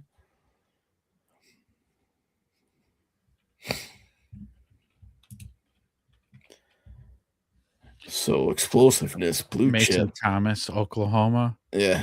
Where's Agility, where's twitch. Christopher when you need him? All right. Motor, blue chip. Balance and leverage, elite. Pursuit, elite. Above average. Power. Play strength, a little bit below average. Size score, below average. Oh, this is kind of a cool chart. Oh, yeah, there you go. I've seen this chart before. Mm-hmm. An RPG chart. He's fast, yeah. Lacks a little bit of power and strength, but that's not a DA guy. No. What does the chart look like for DDS? DDS traits. So power, explosiveness, a little bit less on the bend, but size, play strength, all good. So it's a little bit more of a DA guy right there. Yeah. Huh? Mm-hmm.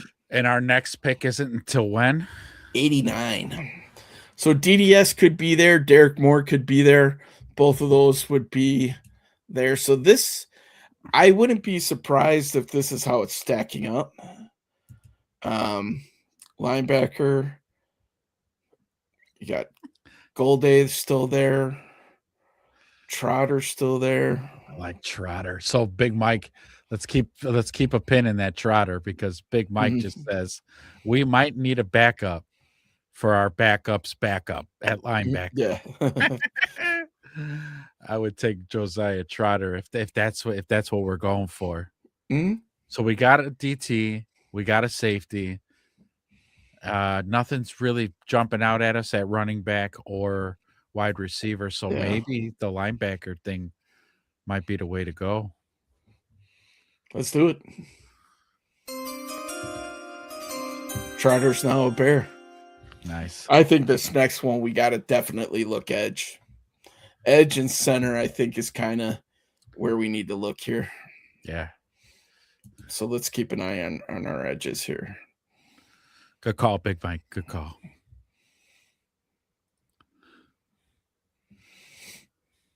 Get a little bit of NFL blue chip in there.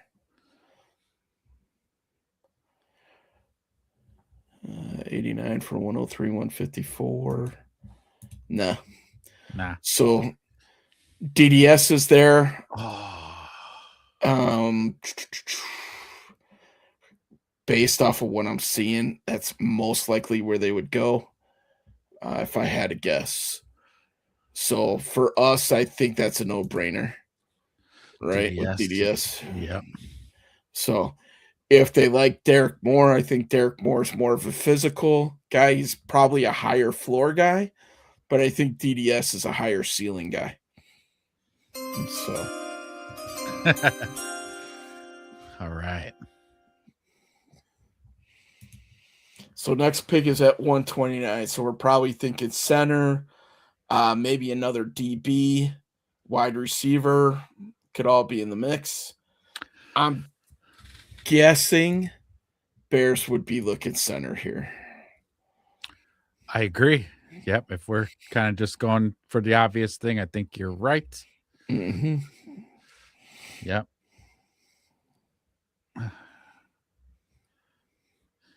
Oh yeah, I'm liking this Sutton's highlights, man. Yeah. Old Puppy Paws. That will be his official name. Well, big paws on a puppy.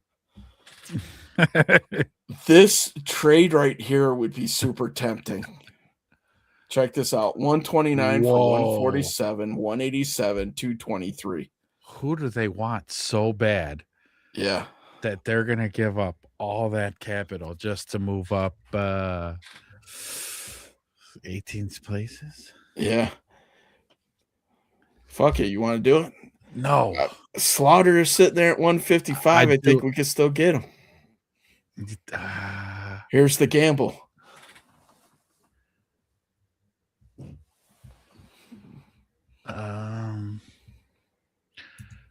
What are you looking at? Who else? Say Slaughter isn't there, you're looking to see who else would be?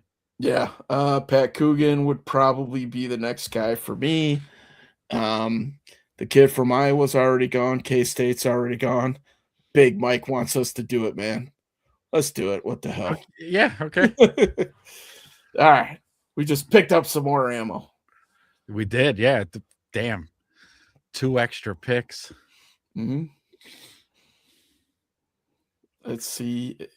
We're pretty close to making this pay off. I think we pulled it off here, boys. Nice. So this is where we would take Slaughter. Bam. Bam. Next pick's at 187. Oh, yeah. So an extra pick here. We could double down at edge, tackle. We could look at running backs. We can look at wide receivers. We could look at a good tight end, blocking tight end. Tight end. Yeah, we'll take a quick scan on all those positions, because really, right, with the extra pick, we can go running back, wide receiver, tight end, corner, another linebacker. We got the Don on here, who's supposed to be the big run stuffing D tackle. Peter Woods would be the penetrating tackle. This would be an interesting pick for the Bears here. So Don 6'1", 335, bigger run stuffing tackle. Yeah. Have him up there with Woods. Let's take a look at. And this would be like what Pulse likes to do. Remember, he drafted Jervon Dexter and Zach Pickens. So he did go he did double down on DT one time. He might do it again. And I do remember I liked Corleone's tape. Yeah. The Don. Yeah. Let's look at you're looking at tight ends. Mm-hmm. So Marlon Klein, watching a little bit of tape from him actually today. I was, because he's a Michigan guy. He was talking about Colson Loveland, and he's supposed to be rated as one of the top blocking tight ends in this draft. He talked about how he was behind Colston Loveland. Loveland was the receiving tight end, so he had to figure out some way to get on the field, and he said blocking was the way to do it. And that's what he specialized in. And that's what's going to get you on the Bears, young man. Yes, exactly.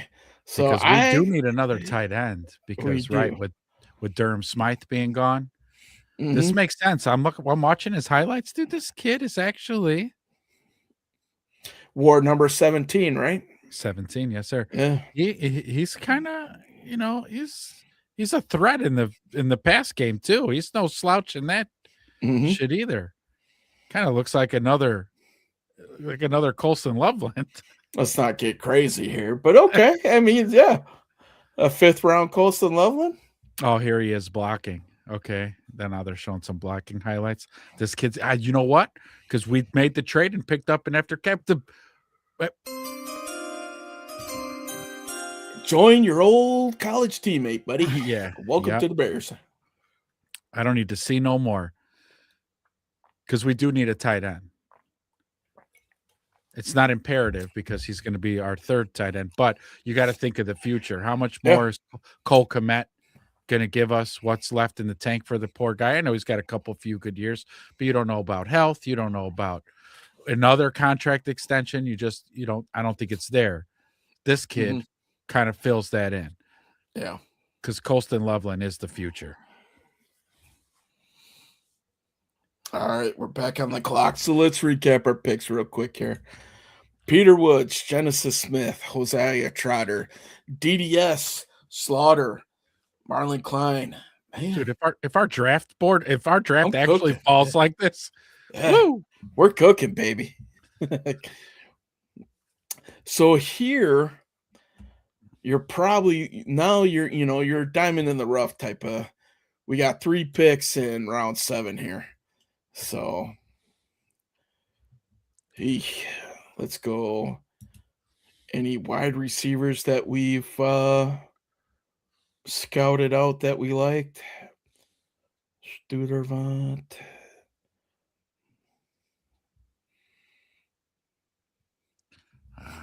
Where's Create?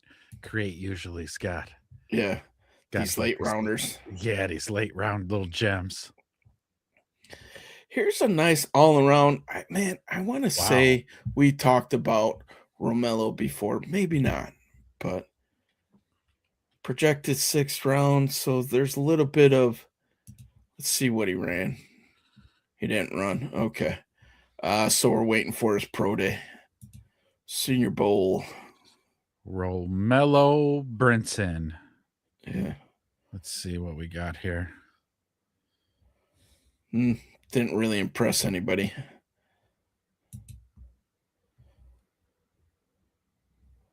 Interesting. And he didn't run? No, waiting for the pro day.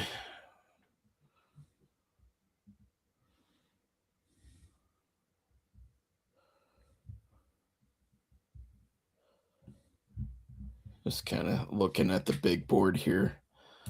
Andre Fuller, another DB from Toledo. They've been a DBU lately. RAS score 9.19. That's his RAS score? Yeah. Uh-oh. Looks like he could jump out of the building. Is he any relation to the Fuller family? I don't think we'd be that lucky. But they've been pretty good in the NFL, by the way. They have, yeah. Fuller brothers have done pretty well. It's athletic, 4.49 40, so didn't run great. Lacking a little bit of explosiveness. Looks like his change of direction is kind of poor too.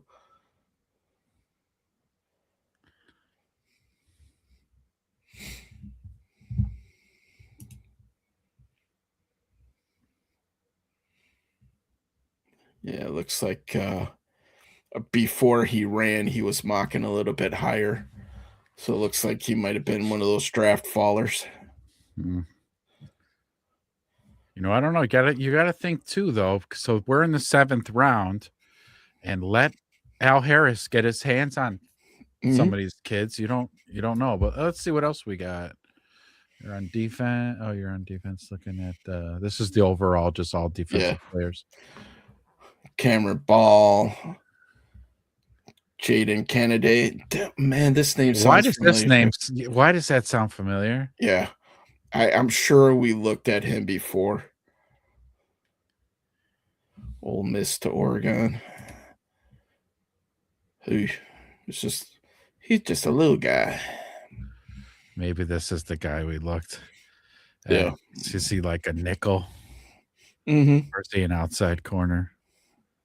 No, he looks like an interior. He looks like an inside corner. He is, yeah, nickel. Which we'd probably need as well, especially if they're going to move Kyler.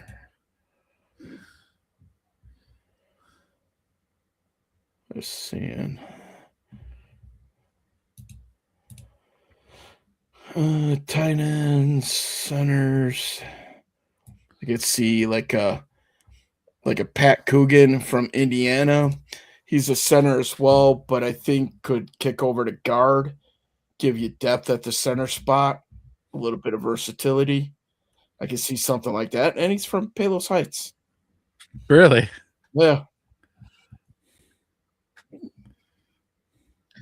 So I could see something like that, like a developmental guy. Though Pat Coogan was he played fairly well for the Hoosiers. So I could see them going like an O-line here.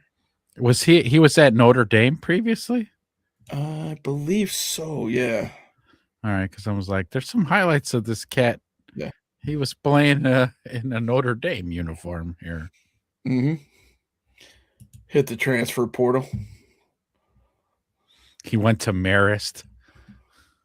Did he? Yeah. Okay. Local kid?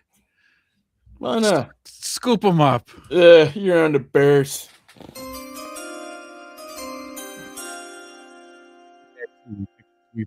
We pick hometown kids.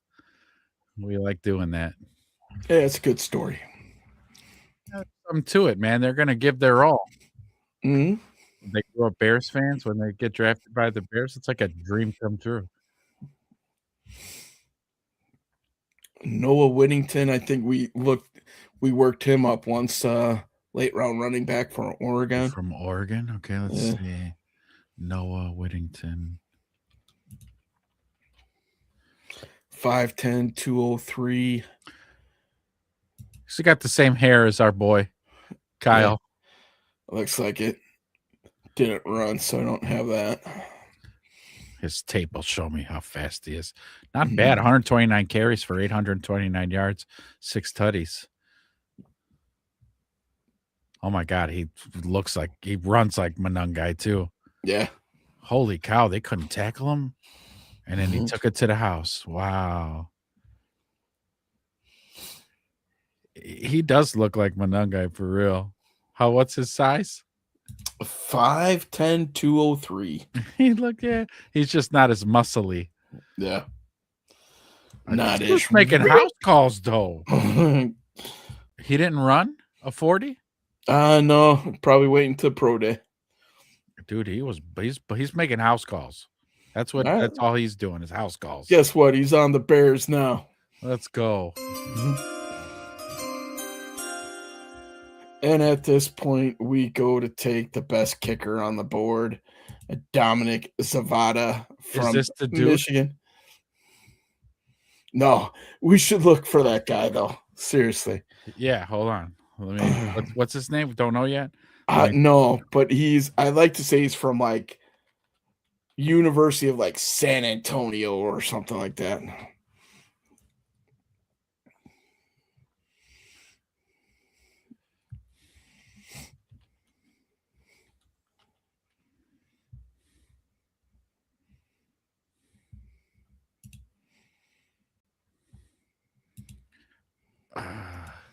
Jafar Murphy. Jafar, huh? What a freaking... Did Duke come out of the Cave of Wonders or what? Uh-huh. Grant my wish, genie. I want to be the best kicker in all of the world. Yes. Yeah, with the parrot. I don't see Yago. What was it that the parrot's name? Yeah. I don't see Jafar on our list here, buddy. So it's Jaffer. It's spelled weird. Jaffer. Nope. I keep on getting Atticus Sappington. With a name like Atticus, the dude's got to add up to something, right? He's got to add up to something. Thank you, Peanut Gallery. Thank you. We're making Atticus jokes. He's a kicker from UTSA. So not only was he making 70-yard field goals, he also ran a 4.5. Mm-hmm. Probably already got picked. Maybe. Well, sorry, Jafar. We're You're not going on the down. list. Well, what's Zavada's leg look like? Can he boot him? Can he make a 60-yarder? Yeah, you can make a 60-yarder. Oh, yeah, let's go. Mm-hmm. He can You're make a on here, 60-yarder. Yeah, you're coming in. Santos needs a little fire in his his ass. And he's not going to be able to outkick you, kiddo. So I think you got the job. You just got to prove it. Yeah, you just got to be accurate. Yeah, consistency. I'll give Cairo. I'll give him that. Okay, he is consistent, but don't expect a deep kick from him. All right. I'd be okay with this draft. Peter Woods, Genesis Smith, Trotter, but can he dance? Don't know. Joe Trotter. DDS, Slaughter. DDS, Slaughter. Coogan. I think, man, I kind of like that. I kind of like that. I'd take it. Did they give us a grade? Let's see. Dashboard. Yep, got to pay for that. Oh, you got to pay for the grade? Yeah. A+. Yeah. Bucket. Super Bowl. Yep. Super Bowl. You got it. That's what we do here. That was good. That was good. I'll take that. Yeah. And not a bad draft. Attacked a lot of areas. Got younger. Got faster for sure. Built some depth. Probably, got a possible heavy rotation guy in the 5th. Or was that maybe even the 6th at that point? So, dude, I like it because here we go. Our first 1, 2, 3, 4. Our first 4 picks are getting playing time. They're contributors. Yep. First 4 picks. Slaughter, hopefully he's going to be a developmental piece. Hopefully he doesn't have to see the grass. He could just learn the center position, do that. But then the tight end we picked from Michigan, he's seeing the field. Yep. Especially with all that 13 personnel. Yep. Yep. And then Coogan would be a depth piece. A nice depth piece who can maybe move around a little bit, the interior. And then the running back, he can maybe make the roster, be a special teamer. Yep. Or maybe even a third down option or third running back option. Sorry. Yeah. Special teams, I think, is where you'd have to make it for sure. Yeah. And then Zavada. Get Cairo Santos the hell out of town. Get old noodle legs. Sorry, buddy. Yep. Sorry, man. We're sauced. This team's arrow's going up, buddy, and you're holding us back. Okay. We need somebody who can make a 60-yard field goal. We shouldn't have to be going on 4th and 1 all the damn time because you can't make a long field goal. Yeah, I think if we came out of the draft like that, I would be quite pleased. Yeah, absolutely. The $1 million question would be, what would DDS be able to offer? I think, coming out the bat, I think he would be compared to Austin Booker. Yeah, huh? And then kind of go from there. I mean, if you're getting the same production out of him as you are Booker in year 3, I think you might be onto something. Yeah, correct. Yeah. So, okay. Nice. Little speed draft. I like it. That was a speed draft. That was totally fun. We were able to knock it out in 33 minutes. Nice. Nice. If only the real draft was like that, huh? Well, damn good show. Felt good being back in the chair, man. Felt good being back in the chair. So, well, we'll be back Sunday morning. Thank y'all for showing up, chatting as usual. Thank you so much. If you guys are new by chance, hit like, hit subscribe. All of our socials are in the descriptions. Follow us on TikTok. Follow us on Twitter. Do all that good stuff. But until next time. Peace.